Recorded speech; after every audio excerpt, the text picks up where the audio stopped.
June 12, 2021, guidance is started. The center likely to know return of workload over the project. Yes. Okay, local law regions to the institutions that have the looking at which are to iron out issues. I think this is related to the extension of the cabinet of the Pradesh government. Center to engage with charity partners. That's good. So we could reject this, we could questions and message and as this motivation from Maharashtra. Speed limits device for getting from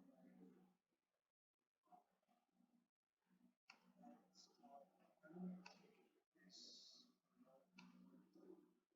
this instance. Refocus vaccination campaigns are possible. Local guiding people who are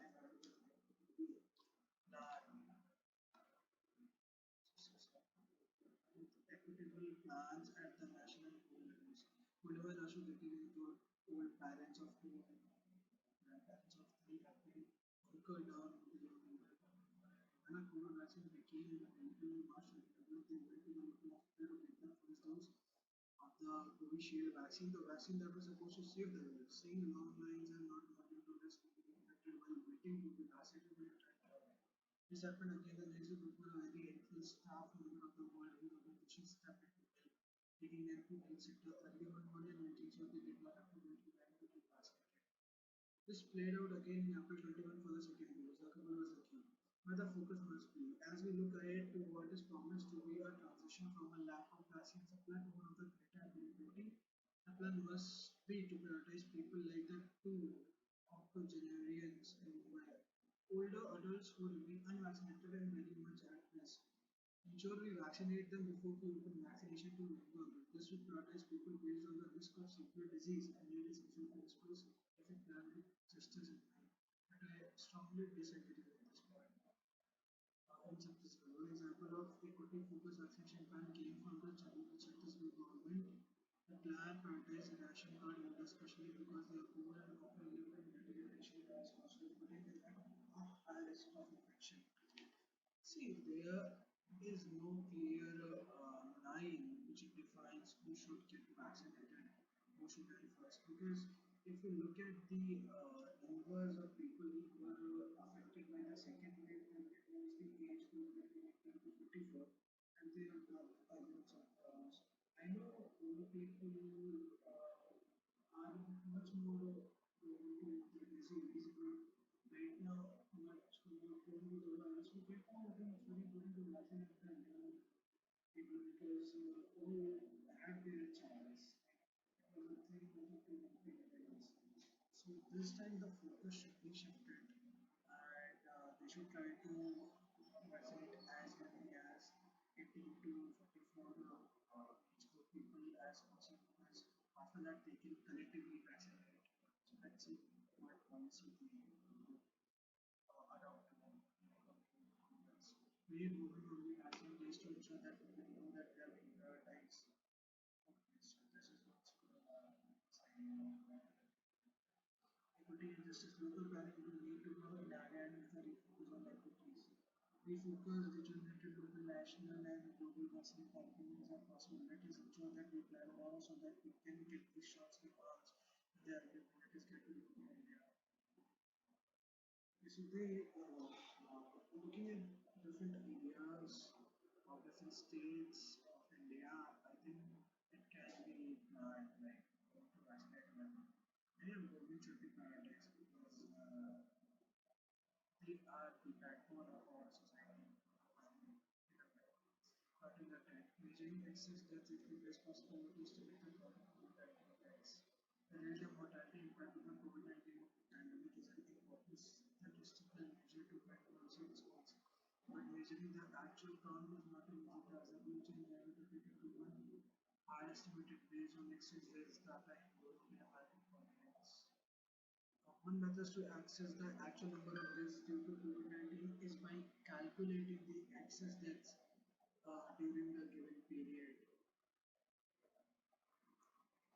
What was it? when the pandemic has raged compared to the baseline mortality occurring in similar time. Okay.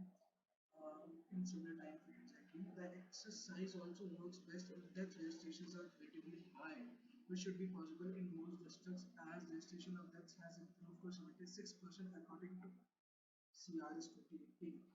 Access deaths analysis in Gujarat, Chennai, and Kolkata based on collations of preliminary registration data. The reported fatalities, just give me a sec.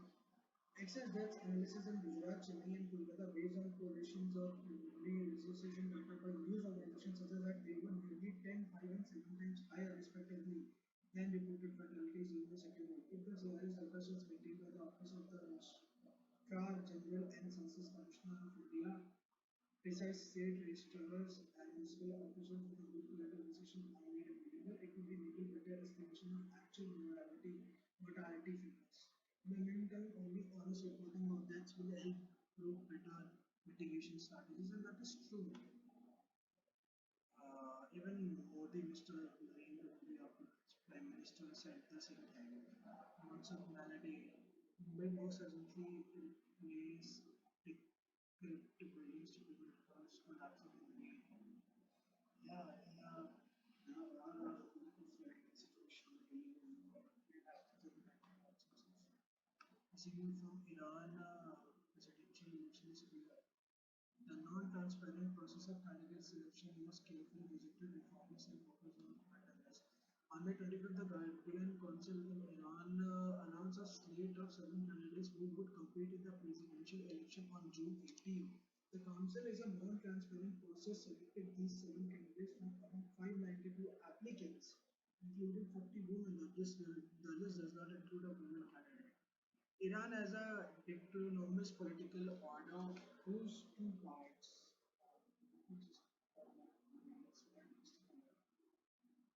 political order whose two parts are constantly at odds with each other. It has the institutions of a normal democratic system, a directly elected president, an elected National Assembly, and a government responsible for the city. The other parts of the political order is devoted to safeguarding the ideology and principle of Islamic revolution. This has provided the country with institutions that are unique to Iran and to us to dilute, if not undermine, the country's democratic credentials. Okay. Razi at the helm. Razi has been a high-profile legal luminary in Iran since the days of the revolution. He is now head of the judiciary and deputy chief of the Assembly of Experts with Saleh as supreme leader. Raisi had stood against Hassan Rouhani for the presidency in 2017 but was soundly defeated. Raisi has been in campaign for the last 2 years and has been fighting corruption in Kenya for the downtrodden and underprivileged the centerpiece of his platform. Okay. It is announced by the council has evoked sharp criticism across the political spectrum. President Khomeini has expressed concern about the minimal participation in the election that could now occur. Ali Larjani's brothers has called the list indefensible. Surprisingly, the Supreme Leader Al Khamenei himself has said that in the written process some candidates were drawn, but so far the Guardian Council has not reversed the candidates. Economic spread, domestic regional outflow. The principal concern of the new president will be the economic. Iran's inflation rate has gone from 10% to 50%. The national currency has depleted 4 times in value, while unemployment is over 12%. The easing of sanctions after having a nuclear issue in Vienna will remove restrictions on Iran's oil and financial sector and help bring much needed relief to the beleaguered population. Okay. I wasn't aware of the inflation rate in the I think we can proceed from there. Persecuted in Pakistan, hundreds of Pakistani Hindus have migrated to India in search of security and citizenship, but are caught in a maze of rules and regulations that have left them stateless for years. Muhammad Iqbal will also make light in the politics of citizenship. I think this is going to provide us better understanding of the citizenship bill which was passed. For 2 decades, Jogdas Maharaj waited in vain for Indian citizenship. Last month, the 82-year-old man, highly respected in the Kali Berry settlement of Pakistan, Hindu migrants near Jodhpur as died stateless. Maharaj crossed the border into India with 9 family members in August 2000. He decided to stay in the country in Jodhpur to escape the economic hardships and discrimination he was facing in Lahimar Khan district in Punjab province of Pakistan. Okay. Our father fathers are waiting for citizenship and the family has 19 members and we have nowhere to go. They okay, no sense of belonging, that is always a maze of rules and regulations. Let's get to this. Well, a growing sense of insecurity in Pakistan has led to migration of thousands of Hindus over the past 2 decades. They cannot expect to get the status of refugees because India is not a similar signatory to the 1951 UN Convention relating to the status of refugees, nor its 1967 protocol. The Pakistani immigrants do not receive the protection or benefits which they would have been entitled to on getting official refugee status if India has been a signatory. Let's talk about the 1951 US Convention related to status of refugees. I think this will be an interesting read. And its values are the key legal norms that form the basis of it. But the core principle is non-refoulement, which asserts that a refugee should not be turned to a country where they face serious threats. Okay. The convention related to also known as this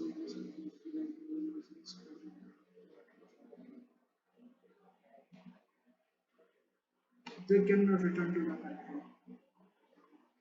All foreign nationals, includes asylum seekers, are governed by the provisions of the Foreign Act 1946, the Registration of Foreigners Act 1939, the Passport Act 1920, and the Citizenship Act 1955. For assessing, even they do get citizenship, their problems don't end up in documents such as ration card and caste certificate. Is no easy task, and they find it difficult to avail themselves for the benefits of the government's healthcare, education, and employment schemes. Sudha, who had himself migrated as a young boy from Tharkar district's Chachar town, 1900, realized that there is no provision for the rehabilitation of people from Pakistan. Improving the lives of the migrant hope and despair, born of contention. On May 18th, the university issued a notification inviting non-Muslim migrants residing in 13 districts of the 5 states to apply for Indian citizenship. It also empowered the collectors of these districts to grant citizenship certificates. This has become the latest bone of contention between Hindu, Sikh, Buddhist, and Parsi and Christian communities which are belong from these areas. Uh, well, the collectors of Jodhpur, Jaipur, and Jaisalmer districts were empowered to grant citizenship in 2016. The new notification has now delegated the same powers to the collectors of Jalo, Udaipur, Pali, blah blah blah. The Home Minister says the latest notification related to Contentious Citizenship Act, which was has not come into effect and seeks to benefit the undocumented or illegal migrants from the six particular communities who entered India before December 13, 2014. Okay, COVID-19 related problems. So there are different types of problems, and the problem is obtaining document, which is a big issue for people. Center takes steps to engage with J&K parties. If all goes well, regional leaders might travel to Delhi for talks. Okay, Prashant Kishore's meeting with Sharad Pawar basis are close. NCP leaders, okay, park passes built to let Chalu appeal. Oh, slowing of projects worries with changing deadlines causing embarrassment and review meeting says no. Experts point to widening scope for allied export.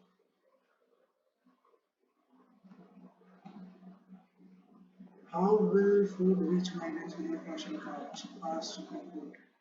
Court pulls out Center for Telling database to identify and register workers. State services party said the vendor was being charged of making available for preparing food grains. The states have to distribute the food in their territories. The government said that the delay had something to do with the software. The database would have helped the center work in tandem with the states to identify migrant laborers and provide them timely benefit in the and the government said the database would be ready in the next 3 to 4 months. So we have to wait for 3 to 4 months and the migrant workers. While it dismisses reports of talks with BJP leaders, Sachin Pilot is by testing herself. Honestly, last year there was a lot of drama about this. because of this. Delhi government under control of Russian mafia says basically.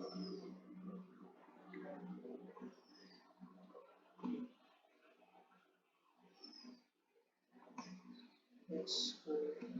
US FDA move won't affect India. UK police notification of emails not for co-vaccine. The decision of the United States Food and Drug Administration of the emergency use of application of biotech covaxin has no impact on countries in India. Every country has its parameters for approval for vaccination of for its population despite the world sharing a common scientific framework for approval.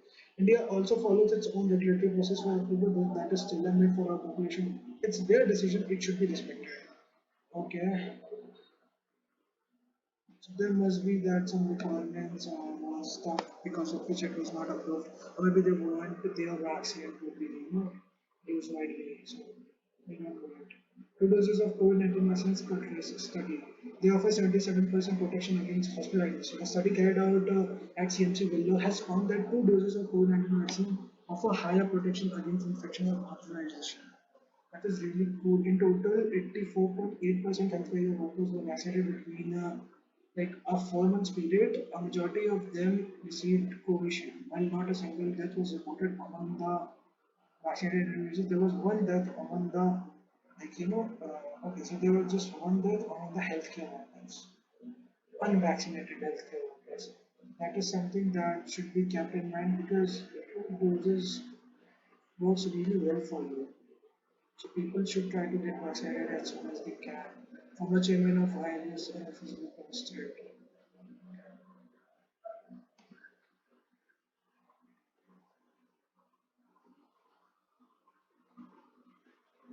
G7 to pledge 1 billion vaccine shots for the world.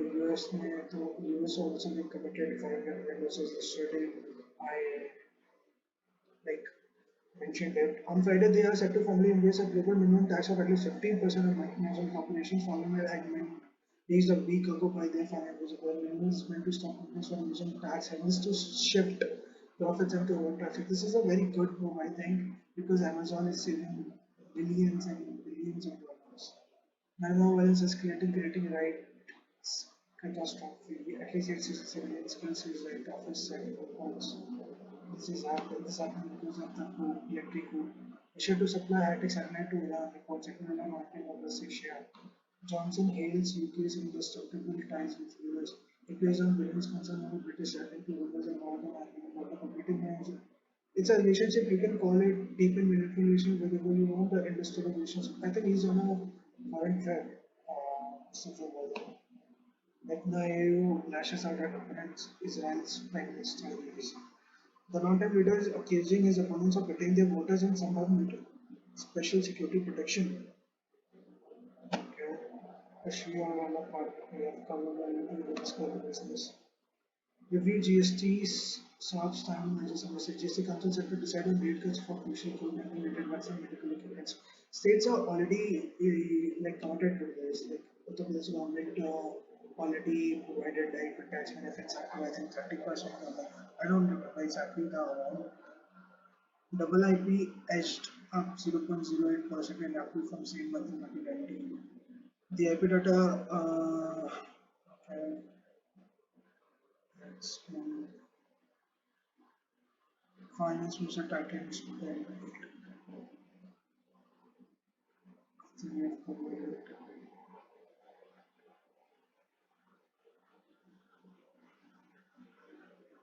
Okay, I think we are done for today. The video is short, but I hope you guys learned something important from the video. Thank you for watching.